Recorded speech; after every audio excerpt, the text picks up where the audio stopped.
Assalamualaikum warahmatullahi wabarakatuh. Sabahul khair everyone. Saya ini di Indonesia. Kalian bisa buka YouTube ini dari manapun. Kalau kalian mau cari mengenai isi kandungan tafsir Ibnu Katsir, kalian nggak salah. Buka YouTube ini, insya Allah saya akan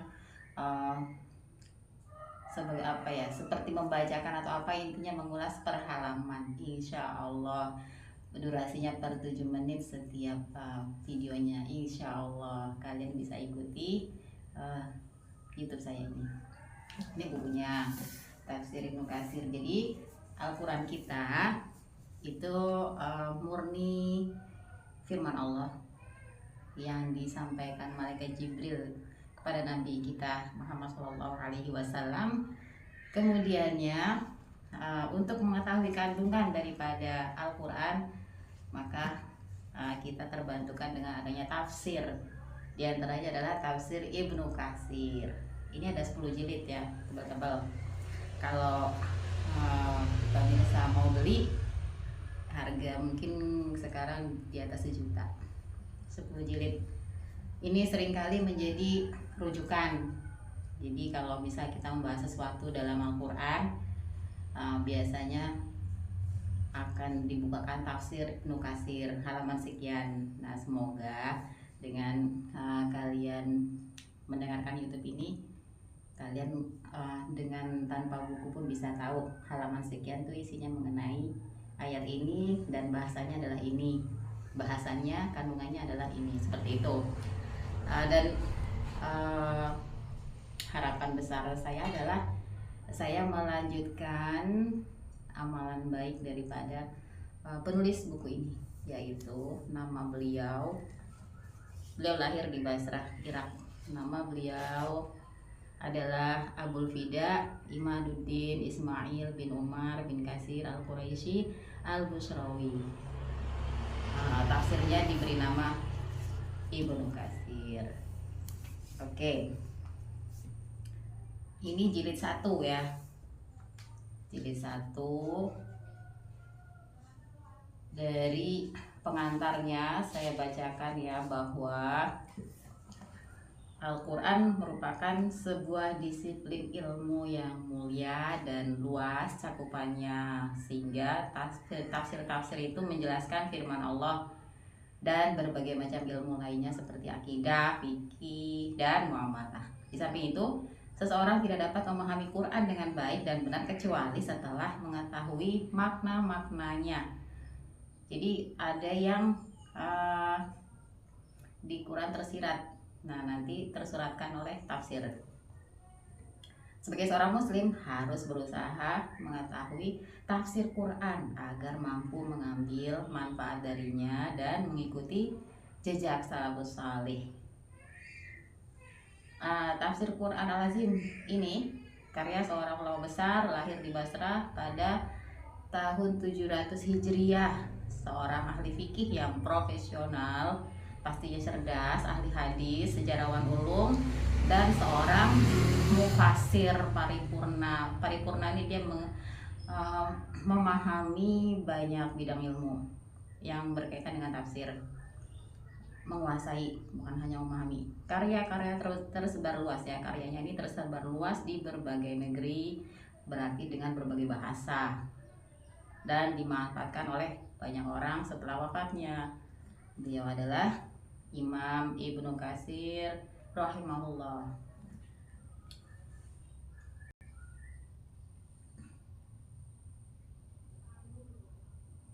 Ini disebutnya penafsiran Quran dengan Quran ya, makanya sering jadi rujukan untuk kita mengetahui per ayat daripada Quran. Lanjut ya, ini Muqaddimah Ibnu Katsir ada di halaman 293. Ini Muqaddimah penulis.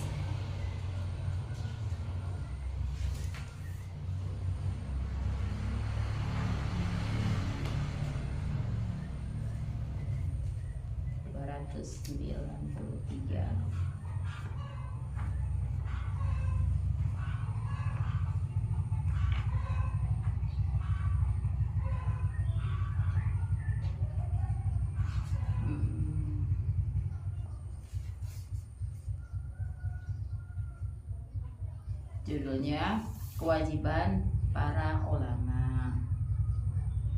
Ada dalam Quran surat Ali Imran.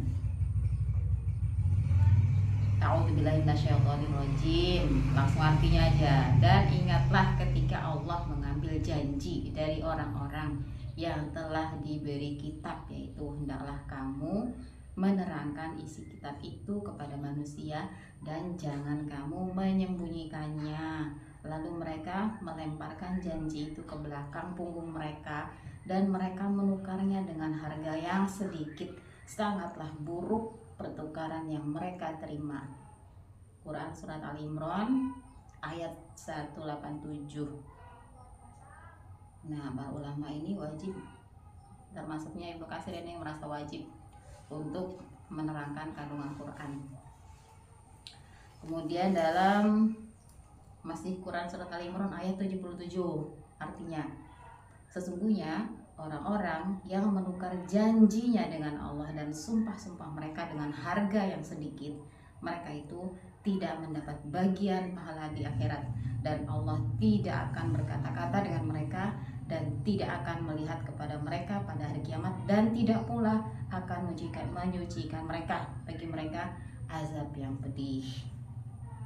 Maka Allah mencela orang-orang atau ahli kitab sebelum kita karena berpaling dari kitab Allah demi mencari dunia dan sibuk dengan hal yang tidak diperintahkan kepada mereka, padahal mereka diperintahkan untuk mengikuti kitab Allah. Selanjutnya dalam Quran surat Al-Hadid ayat 16 dan 17, artinya belumkah datang waktunya bagi orang-orang yang beriman untuk tunduk hati mereka mengingat Allah dan pada kebenaran yang telah turun kepada mereka, dan janganlah mereka seperti orang-orang yang sebelumnya telah diturunkan Alkitab kepadanya, kemudian berlalulah masa yang panjang atas mereka, lalu hati mereka menjadi keras, dan kebanyakan di antara mereka adalah orang-orang fasik. Ketahuilah olehmu bahwa sesungguhnya Allah menghidupkan bumi sesudah matinya. Sesungguhnya kami telah menjelaskan kepadamu tanda-tanda kebesaran kami supaya kamu memikirkannya. Maka dalam firman Allah tersebut terdapat pemberitahuan bahwa Allah sebagaimana halnya menghidupkan tanah yang telah mati sebelumnya, Dia pun mampu untuk melunakkan hati yang telah keras karena dosa dan maksiat. Dan Allah sebagai tempat berharap dan meminta sangat mampu untuk melakukan itu kepada kita semua, karena Dia Maha Dermawan lagi Maha Mulia. Cara terbaik menafsirkan Al-Quran. Ini halaman berikutnya ya. Tadi halaman 293, sekarang halaman 294. Cara terbaik menafsirkan Al-Quran. Jika ada yang bertanya, apakah cara tafsir yang terbaik?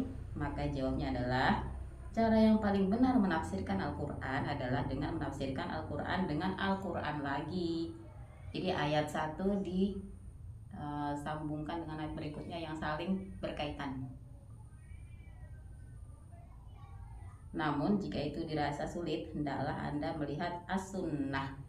Sunnah ini apa yang datang dari Nabi, karena ia merupakan penjelas Al-Quran. Bahkan Imam Abu Abdillah Muhammad bin Idris Asy-Syafi'i berkata, setiap yang ditetapkan oleh Rasulullah SAW adalah apa yang dipahaminya dari Al-Quran. Dalam satu hadis yang dikeluarkan oleh Ummul Mukminin Aisyah radhiyallahu anha, beliau menyebutkan bahwa Rasulullah itu Al-Quran berjalan. Akhlaknya pun demikian. Beliau adalah Al-Quran berjalan.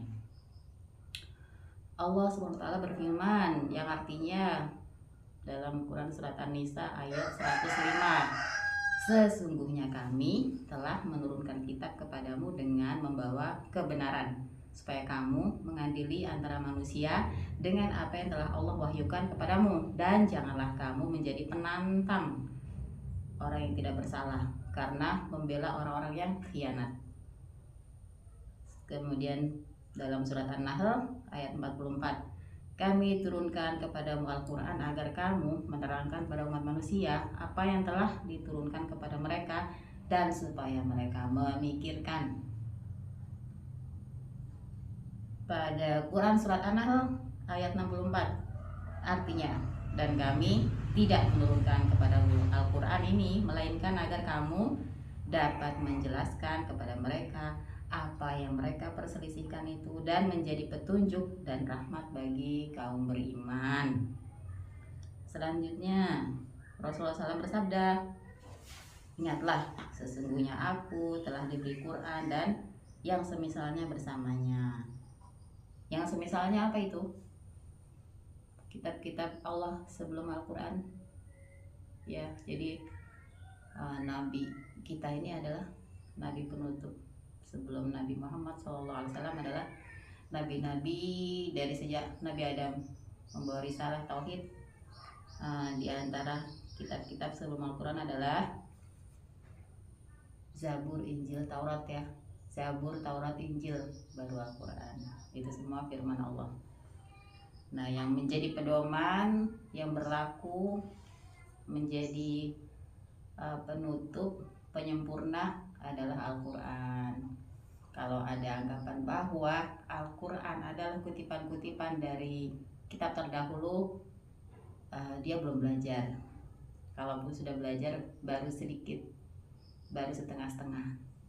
Jadi Al-Quran adalah kitab penyempurna karena yang dibawa oleh Nabi kita Muhammad SAW adalah Nabi penutup, Nabi akhir zaman, sehingga sekarang sampai hari kiamat nanti itu adalah semua umatnya, ya. Segitu dulu ya. Jadi ini pembahasan di halaman 293 dan 294. Kenapa tafsir Ibnu Katsir ini sampai ada, itu adalah motif dari penulisnya sendiri, yaitu Ibnu Katsir. Oke, segitu dulu pemirsa budiman yang semoga dalam kasih sayang Allah SWT dan selalu dalam petunjuknya. Amin ya rabbal alamin.